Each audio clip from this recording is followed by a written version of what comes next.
بسم اللہ الرحمن الرحیم۔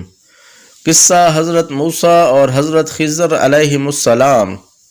اللہ تبارک و تعالی نے حضرت موسیٰ اور حضرت خضر علیہم السلام کا قصہ قرآن کریم کی 18ویں سورہ کہف کی آیات 60 سے 82 تک میں تفصیل سے بیان فرمایا ہے۔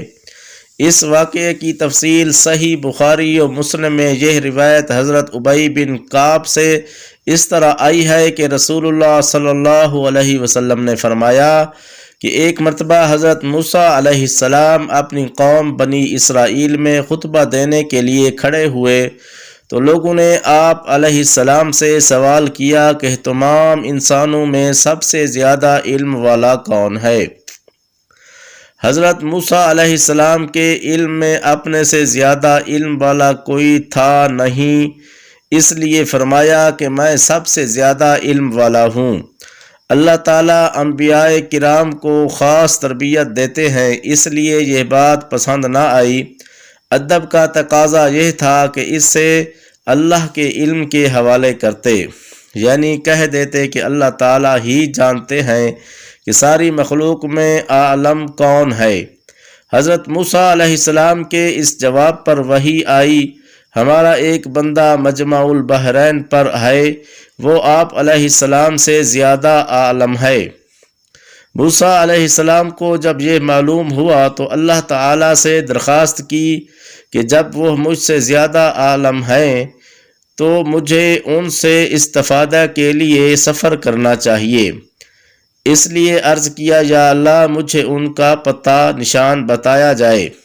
اللہ تعالیٰ نے فرمایا کہ ایک مچھلی اپنی زنبیل میں رکھ لو اور مجمع البحرین کی طرف سفر کرو، جس جگہ پہنچ کر وہ مچھلی گم ہو جائے بس وہی جگہ ہمارے اس بندے کے ملنے کی ہے۔ موسیٰ علیہ السلام نے حکم کے مطابق ایک مچھلی زنبیل میں رکھی اور چل دیے۔ ان کے ساتھ ان کے خادم یوشع بن نون بھی تھے۔ دوران سفر ایک پتھر کے پاس پہنچ کر اس پر سر رکھ کر لیٹ گئے۔ اچانک مچھلی حرکت میں آئی اور زنبیل سے نکل کر دریا میں چلی گئی۔ مچھلی کے زندہ ہو کر دریا میں چلے جانے کے ساتھ ایک دوسرا معجزہ یہ ہوا کہ جس راستے سے مچھلی دریا میں گئی تھی اللہ تعالیٰ نے وہاں پانی کا جریان روک دیا اور اس جگہ پانی کے اندر ایک سرنگ جیسی ہو گئی۔ یوشع بن نون اس عجیب واقعے کو دیکھ رہے تھے۔ موسیٰ علیہ السلام بیدار ہوئے تو یوشع بن نون مچھلی کا یہ عجیب معاملہ انہیں بتانا بھول گئے اور اس جگہ سے روانہ ہو گئے۔ پورے ایک دن ایک رات کا مزید سفر کیا۔ جب دوسرے روز کی صبح ہوئی تو موسیٰ علیہ السلام نے اپنے رفیق سے کہا، ہمارا ناشتہ لاؤ۔ اس پر یوشع بن نون کو مچھلی کا واقعہ یاد آیا اور اپنے بھول جانے کا عذر کیا، شیطان نے مجھے بھلا دیا تھا، اور پھر بتایا کہ وہ مچھلی تو زندہ ہو کر دریا میں ایک عجیب طریقے سے چلی گئی۔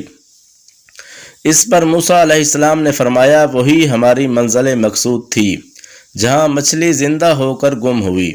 چنانچہ اسی وقت واپس روانہ ہو گئے اور ٹھیک اس راستے سے لوٹے جس پر پہلے چلے تھے تاکہ وہ جگہ مل جائے۔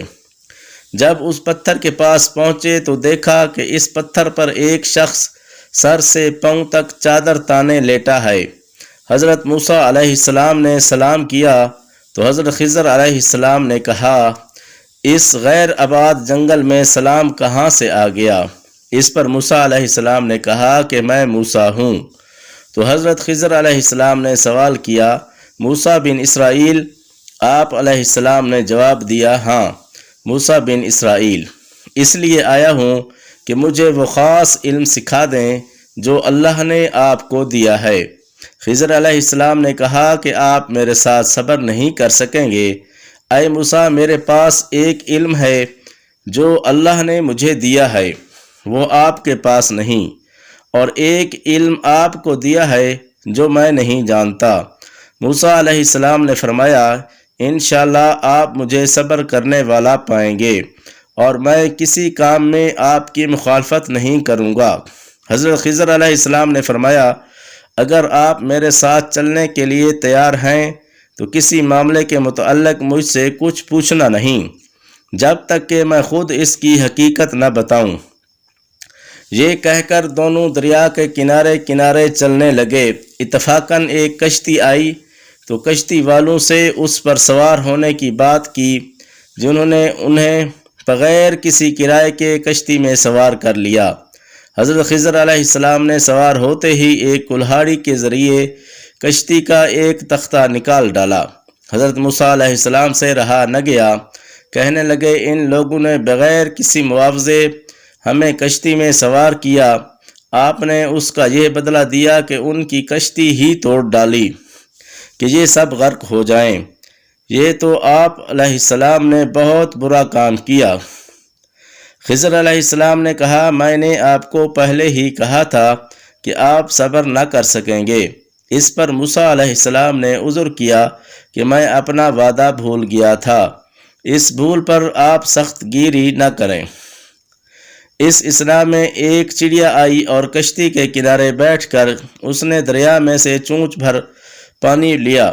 خضر علیہ السلام نے موسیٰ علیہ السلام کو مخاطب کر کے کہا، میرا علم اور آپ کا علم دونوں مل کر اللہ کے علم کے مقابلے میں اتنی حیثیت بھی نہیں رکھتے جتنی اس چڑیا کی چونچ کے پانی کو اس سمندر کے ساتھ ہے۔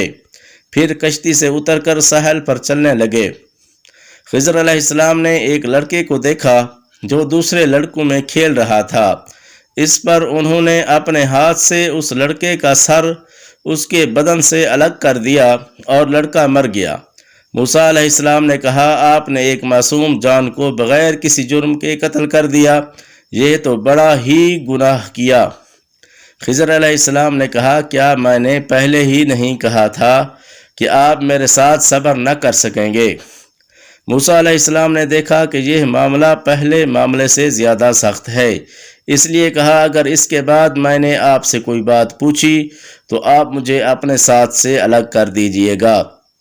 اس کے بعد پھر چلنا شروع کیا، یہاں تک کہ ایک گاؤں میں پہنچ گئے۔ انہوں نے گاؤں والوں سے درخواست کی کہ ہمیں اپنے یہاں مہمان رکھ لیجئے، مگر انہوں نے انکار کر دیا۔ اس بستی میں ان لوگوں نے ایک دیوار دیکھی کہ گرنا چاہتی ہے۔ حضرت خضر علیہ السلام نے اسے اپنے ہاتھ سے سیدھا کھڑا کر دیا۔ موسیٰ علیہ السلام نے تعجب سے کہا، ہم نے ان لوگوں سے مہمانی چاہی تو انہوں نے انکار کر دیا اور آپ نے اتنا بڑا کام کر دیا، اگر آپ چاہتے تو اس کام کی اجرت لے سکتے تھے۔ خضر علیہ السلام نے کہا، اب شرط پوری ہو چکی، اس لیے ہماری اور آپ کی مفارقت کا وقت آ گیا ہے۔ اس کے بعد خضر علیہ السلام نے تینوں واقعات کی حقیقت بتا دی۔ تینوں واقعات کی حقیقت حضرت خضر علیہ السلام نے کشتی نکارہ کرنے کے بارے میں فرمایا۔ وہ کشتی چند مسکینوں کی تھی جو دریا میں کام کاج کرتے تھے۔ میں نے اس میں کچھ توڑ پھوڑ کرنے کا ارادہ کر لیا، کیونکہ آگے ایک بادشاہ تھا جو ہر صحیح سالم کشتی کو جبراً ضبط کر لیتا تھا۔ اس طرح اس کشتی میں نقص پیدا ہو گیا اور وہ ضبط ہونے سے محفوظ رہی۔ لڑکے کو قتل کرنے کی وجہ بیان کرتے ہوئے فرمایا، اس لڑکے کے والدین نیک اور ایمان والے تھے، ہمیں اندیشہ ہوا کہ وہ بڑا ہو کر بد کردار ہوگا، کہیں انہیں اپنی سرکشی اور کفر سے عاجز و پریشان نہ کر دے، اس لیے ہم نے چاہا کہ انہیں ان کا پروردگار اس کے بدلے اس سے بہتر پاکیزگی والا اور اس سے زیادہ محبت اور پیار والا بچہ عنایت فرمائے۔ دیوار کا قصہ یہ ہے کہ اس شہر میں 2 یتیم بچے ہیں جن کا خزانہ ان کی اس دیوار کے نیچے دفن ہے۔ ان کا باپ بڑا نیک شخص تھا، تو تمہارے رب کی چاہت تھی کہ یہ دونوں یتیم اپنی جوانی کی عمر میں آ کر اپنا یہ خزانہ نکالیں۔ یہ تمہارے پروردگار کی مہربانی ہے اور یہ کام میں نے اپنے طرف سے نہیں کیے۔ یہ ان باتوں کی حقیقت ہے جن پر تم صبر نہ کر سکے۔